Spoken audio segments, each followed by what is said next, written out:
Welcome to Jopat Tech Guru. Today I'm going to explain you regarding how to add the controllers in the Visual Studio 2022 Web API applications. Usually what happens whenever we are creating the project, we are getting a number of Web API templates. So we are unable to get the controllers automatically.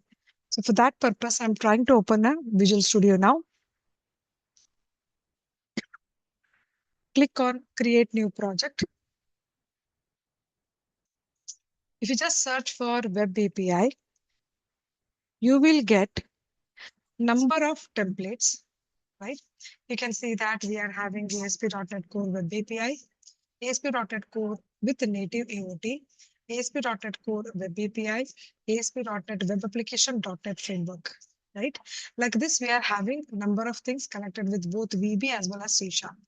So currently, I'm interested with the C#. So you can see that we are having C#, Linux, Mac OS, Windows. Like this, I'm getting a lot of support here.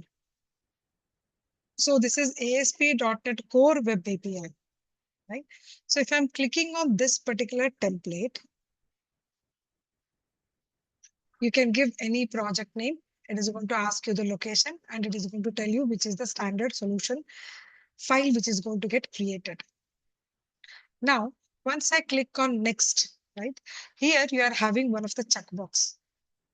If you are checking on this use controllers, then only the controllers will be added. The controllers folder will be added so that you can take the use of the weather forecast, right? So once you are executing it, once the Swagger is enabled, you can always go ahead and check all the standard get, post, put, delete operations with respect to the web API. Once you keep on writing the particular code, it will help you out. Otherwise, you have to keep on adding the particular controllers.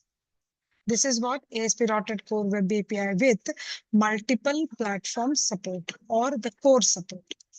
Similarly, I have got one more ASP.NET Core Web API. Here also multiple platform support is there, but it also supports the RESTful HTTP service.